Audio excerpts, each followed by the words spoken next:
Welcome to Minutes with Mary, special video mini-series on conversational intelligence. I'm your host, Mary Stelatello, and I'm joined by my co-host, Deb Shannon, another certified conversational intelligence coach. We decided to launch this mini-series to offer tools to support the conversations that we are called to have during this time. We're living in an era that has rocked our foundation on so many levels. The global pandemic, racial reckoning, economic collapse, and the climate crisis. It can be paralyzing. However, we can find our way together through conversations that build trust. Each episode will offer tools and resources to have conversations to transform the world. We aspire to create a sense of relief and confidence that small and sustainable changes are possible, and it is a matter of mustering the will to take that next step. So let's get started.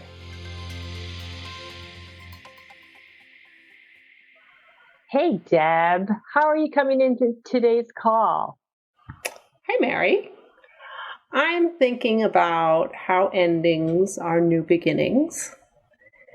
Today is the last session in the CIQ series that I'm making with you, and the end can be anticlimactic for me.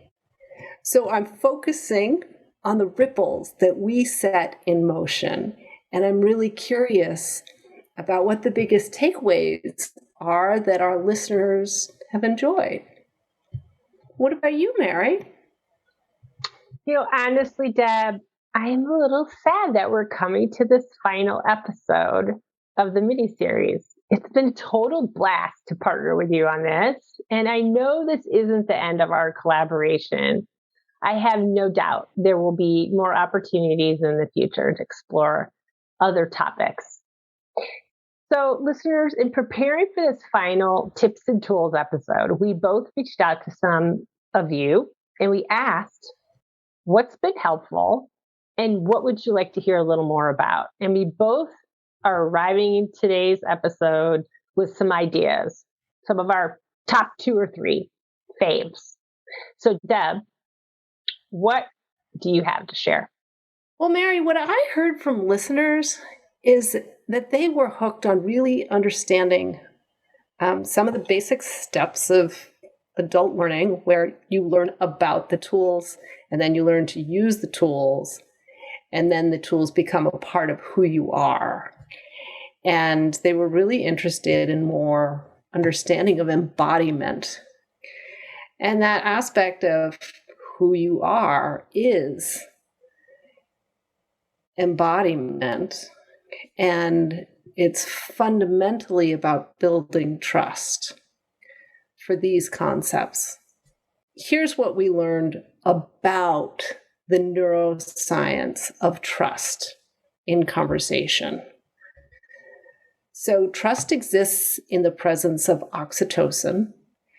And to gain trust, we have to practice positive behaviors and language that increase oxytocin. So, for example, you say more things like, I'm curious about your thinking. Can you tell me more about that? Or if there's friction in the conversation, you can ask a question for which you don't know the answer.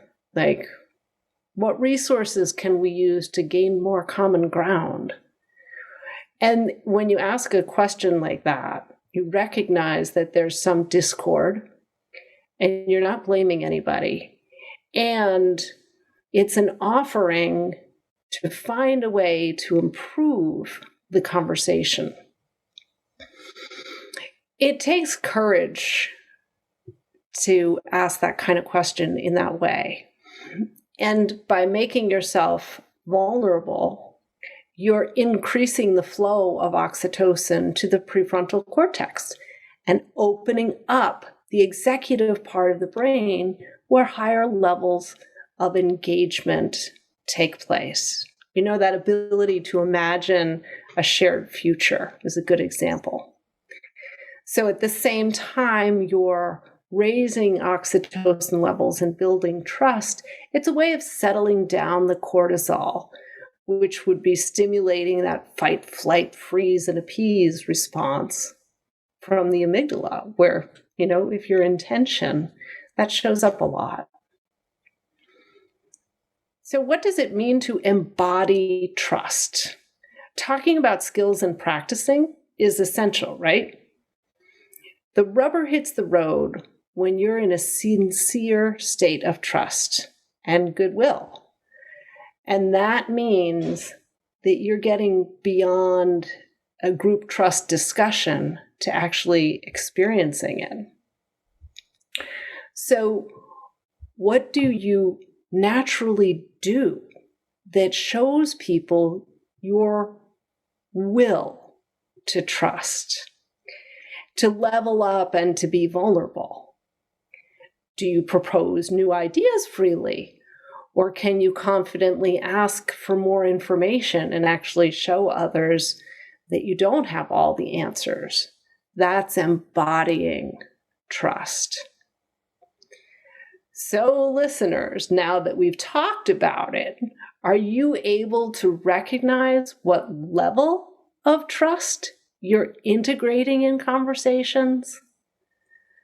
Because now when there is enough trust, you can put things on the table and reach really positive results, even when you have a visceral sense of vulnerability. And the positive outcomes are possible because your presence with that uncertainty of how others will respond to you, combined with the ability to be vulnerable, draws others to a higher level. So your partners and stakeholders level up with you. So early on, Mary and I talked about playing sports from a very young age. And what I can share with you is that this happens all the time in tennis. When you play an opponent who is 2 levels better than you, you actually level up your game. That is the power of activating mirror neurons. So what are the signs of trust in your organization? How long or short are conversations now compared to before you brought trust into your awareness? Are conversations longer because people are really asking questions they have no answers for? Are people picking up on a thread that they don't understand and double clicking? These are the indicators of higher levels of trust. Mm-hmm. Yes. And to build on these ways of fostering trust, one of my faves, Deb, and you know this from our very first episode, is this ritual of checking in and actually checking out with yourself and with others. So checking in with yourself is like, how am I feeling about this conversation or this meeting I'm going to be heading into? And the messages that our body gives you comes long before your words. So if you're feeling stressed or anxious in your body, then you need to check in with yourself to address that source of discomfort because it will impact the quality of your conversation. So creating this ritual of always checking in at the beginning of a meeting or a conversation is a fantastic way to increase trust. I've done this for many years in all areas of my life. And it can be as simple as, hey, what's one word that describes how you're coming into today's meeting or conversation? And if I'm in a meeting, I also like to do the same thing at the end of the meeting as check out. Hey, what's one word? How are you leaving this meeting? If anyone shares a word that sounds out of sync, then you can use a conversational essential like double clicking to explore what would make that situation better for them the next time. So, Deb, what else is on your fave list? Knowing the 3 levels of conversation is a handy tool because in order to be intentional about the level of conversation that you want to have, you have to be aware of where you stand now. So that's why it's really helpful to be able to clearly identify a level 1 conversation as a brain dump, a yes-no style of exchange that defines my space. And then ask yourself, is this where I need to be right now?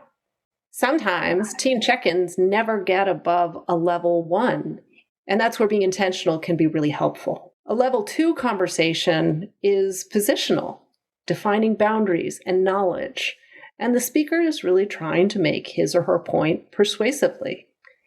And we share space, and I am showing you the boundaries of my beliefs, perhaps, which is a great place sometimes to flesh out the details of your ideas. So ask yourself, do I want this kind of space?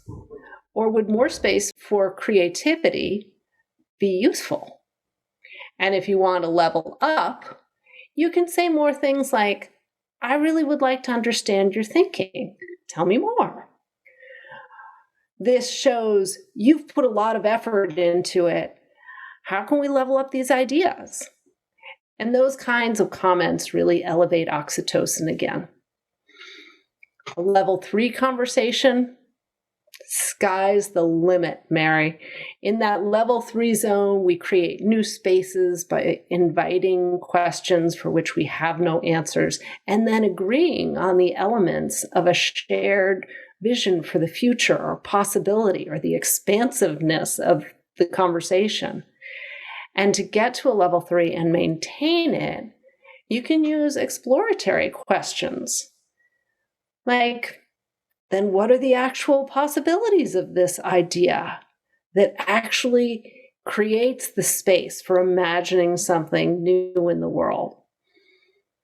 And that's the process of going from a persuasive level 2, defining space, to co-creating a level 3 sharing space conversation. So what else is on your fave list, Mary? Well, I had a great request to come in for one of our listeners that said, how do you deal with those negative Nickies and those put down Pats in the moment? I thought, okay, what a great question that is, because, we've been talking about these concepts and they all seem really straightforward. And actually, when you are in a conversation with a person that goes down a negative path, it's activating your Amy G. Dalla, right? Or amygdala, and she triggers you to that natural inclination of either fight, flight, freeze, or appease. So what do? It does go back to knowing yourself. What's my usual response when there's an uncomfortable conversation? And what helps me shift to a growth mindset? Is it taking a couple breaths? Is it drinking water? Is it looking out the window? All of these actions are pattern interrupters in that moment, which can slow down Amy so you can catch yourself.